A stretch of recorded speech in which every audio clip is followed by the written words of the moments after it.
Uvracha. Shalom Uvracha from Yerushalayim, Ir HaKodesh. Together this evening we study Parashat Behar, a very fascinating section of Torah, the Sidra study of this particular week.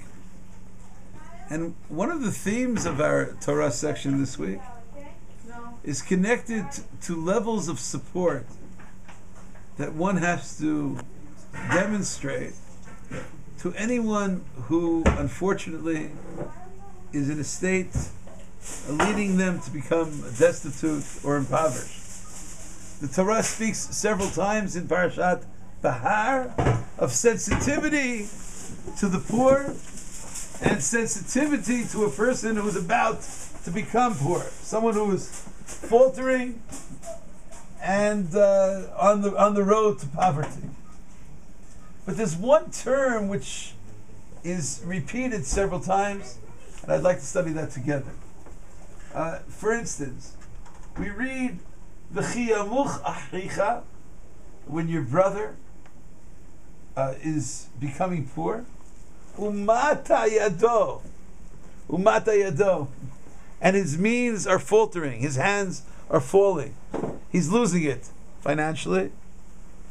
V'chzakta bo, you shall strengthen it. But the Torah uses a term when speaking about your support for him. It says umata yado imach. He's falling down with you, together with you. Several times it says v'chai imach, and see to it that he shall be supported, that he shall live with you. V'chei achicha imach, and your brother shall live together with you.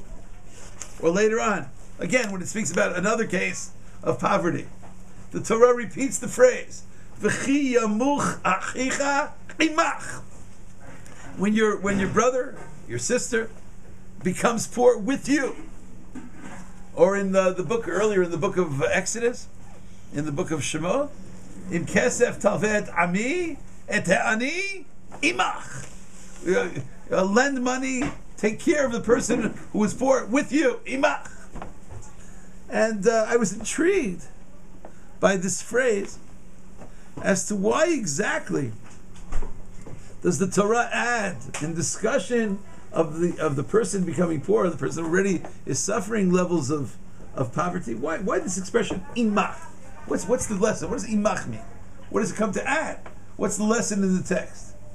Now, one can suggest, perhaps, that the notion of imach, together with you, teaches us levels of responsibility to those that are closest to you, the one that's with you.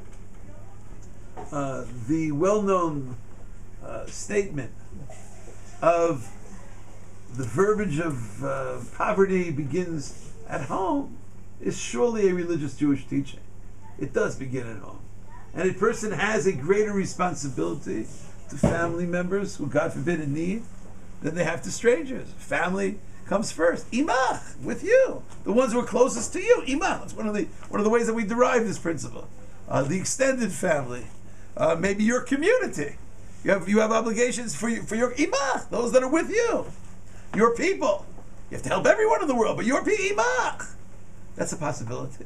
And maybe the Torah mentions it so many times to teach us that those people who are imach, those people who are together with you, make sure that they're taken care of. Unfortunately, there are those who take care of everyone except imach, except the ones who are closest to them. I don't know exactly why that happens, but maybe precisely because they're so close, they're blinded to the needs of someone who is what? Of the close ones. Of the closest ones. Yes, imach.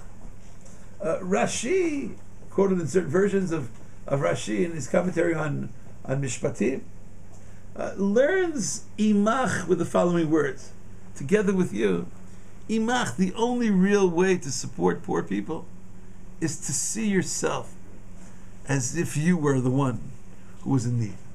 Imach. If you view it as something outside of you, that person needs help. He needs help. She needs help. They need help.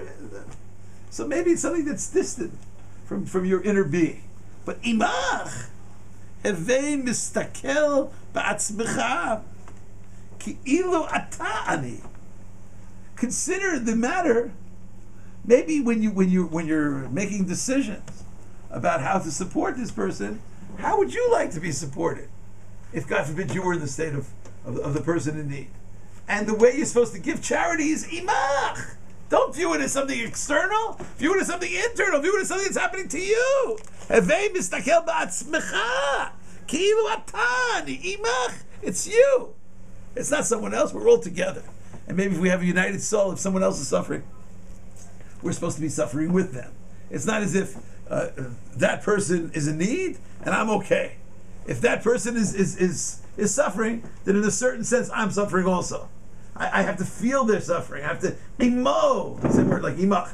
Imo anochi v'tzara. Right? The psalmist says about God, imo. I'm with them. We're supposed to be together with them. Imach. To feel a certain level of united connection with the person in need. But there is another approach, and that's the one I would like to study together this evening. I saw in several of the commentaries on our Torah section of Behar that maybe imach refers specifically to a very special type of requirement, a requirement which to many people would not necessarily arrive at this intuitively. Many people understand that if, Baruch Hashem, thank God, they're doing well financially, their own needs are well taken care of, and someone approaches them and says, could you please assist me, or they hear of a certain need, they're forthcoming, they're willing to assist. But what about the case where they themselves are in a state of need? Are they then exempt from helping others? Suggest these commentaries that maybe the Torah says imach, together with you, to include in the category of responsibility to others, even if a person is, God forbid, not necessarily in the best shape economically, not necessarily doing so well financially, and someone approaches them, they are not exempt. Imach, you too are in need. You also could be the one asking. But that does not necessarily mean that you should ignore the person who is going through this difficulty. There are surely specific requirements and recommendations in Jewish law as to your life comes first and take care of yourself. We understand that. But this imach principle is a principle which perhaps can open up many areas of charity which otherwise would be closed. For instance, the Talmud teaches in Tractate Yevamot, page 62 of Yevamot Samach Bet Amud Bet, the rabbis speak about certain great people who are on very high levels, on such a high level that whenever they call out to God, God will immediately reply. Az tikra, the words of Isaiah 58. Az tikra v'Hashem ya'aneh. If you follow these practices, then whenever you will call, God will immediately be responsive. Tishava, you will shout to God, V'yomar hineni. God will say, here I am. I'm here to help you. One of those categories is a person who is sensitive to the poor. And the language of the Gemara, the language of the Baraita in Yevamot is Hamalveh le'ani bish'at dohako. The person who lends money to the poor at the time of his distress. Hamalveh le'ani bish'at dohako. If you see a poor person in distress, and you help them, maybe the term lending here is used because sometimes to lend money is a higher level of charity than giving the person money because maybe you're maintaining the level of dignity, they'll be able to repay you, or maybe it's a level of trust that you're showing them that you trust them. Several commentaries say, Malveh ani b'sha'at dochako. Why does it have to say you're lending money to the poor You're lending money to the poor at the time of the poor person's affliction. Isn't the poor person always afflicted? Isn't that what it means to be poor? Ani, from the word inoi, which means something which is a state of affliction. So by definition, the ani is b'sha'at dochako. What's the chidush? What is the Baraita adding by hamalvel le'ani b'sha'at dochako? Lending to the poor person at the time of his stress. And according to this reading, what's being taught is as follows: not the word dochako is not really defined in the text. What does it mean, dochako? At the time of his distress. Whose distress? So the simple reading of distress is, we're talking about the distress of the suffering person, right? The ani. But Rav Yaakov Reisher, in his commentary Iyun Yaakov, as well as other commentaries, suggest that maybe malvel ani b'shat dochako, does not mean at the time of the distress of the person who's receiving the money. But the reason why this is such a great quality, the reason why this is such a great level of charity, is malvel ani b'shat dochako shel hamalveh, that the person giving the money is going through stress. The person in his life, Vefshar lomar, says the Iyun Yaakov, the hay hamalvel ani b'shat dochako shel hamalveh kamak. We're not talking about the dochak. We're not talking about the suffering, the oppressed feeling of the person receiving it. It's the person giving the donation. Shehu atzmo yesh lo dochak. He's going through stress. What do you want from me? Okay, somebody, can you help me? And I can't help you. I have my own problems. Vafilu hachi, and nevertheless, malvel ani shezeh v'daivid. So that's a very high level of righteousness, because he's malvel ani b'shat dochako, of his own dochak, and that perhaps can be the meaning of imach, according to this interpretation. That even if this person is really with you, I mean, why should I help him? Let me help myself. Imach, nevertheless, be sensitive to the person in need. And this could be the meaning of a famous Talmudic teaching, which the story is quoted in at least two major rabbinic sources.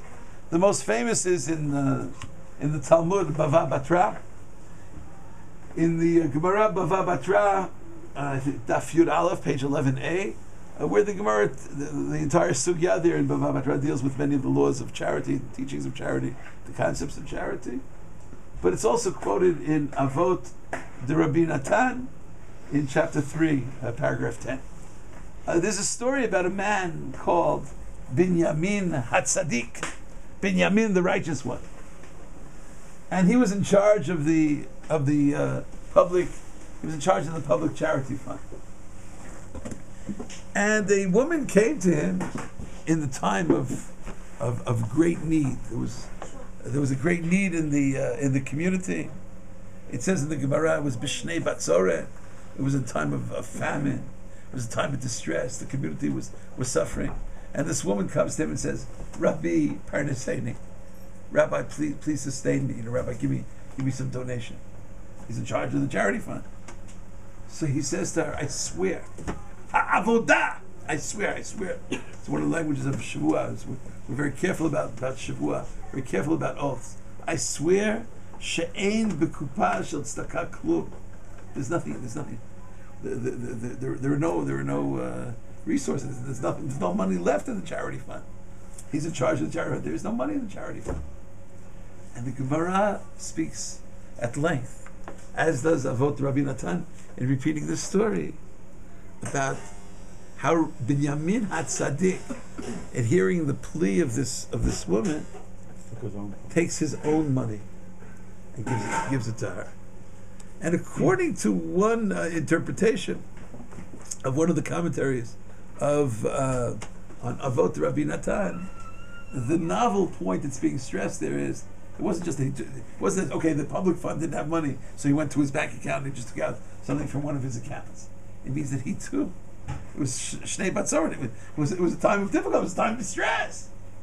Binyamin HaTzadik, a term that's not used often in Talmudic literature. Binyamin HaTzadik, Binyamin, the very righteous one, saw to it to support the woman. She had children. It says here in the Gemara, it says Isha v'shiv'a baneha.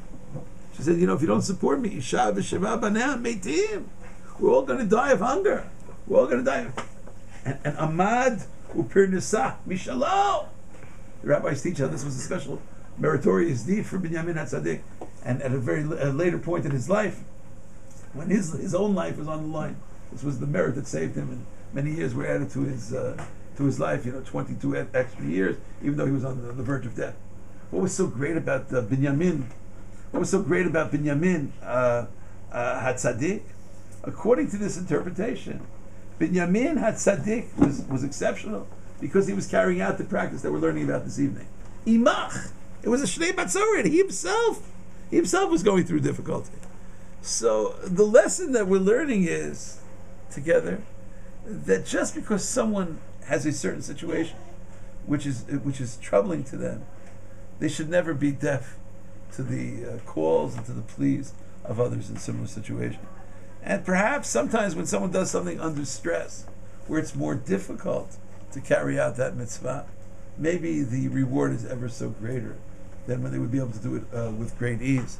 The rabbis teach in Avot Rabbi Natan, in the same chapter. It's also in chapter 3, a very important teaching. It's paragraph 6 of the edition that I'm using of Avot Rabbi Natan. There they're talking about studying Torah. I don't think it should be limited to only studying Torah. I think it means carrying out the teachings of the Torah and the principles of the Torah. And this is the language that's used. Tov lo la'adam davar echad b'tza'ar mimea b'revah.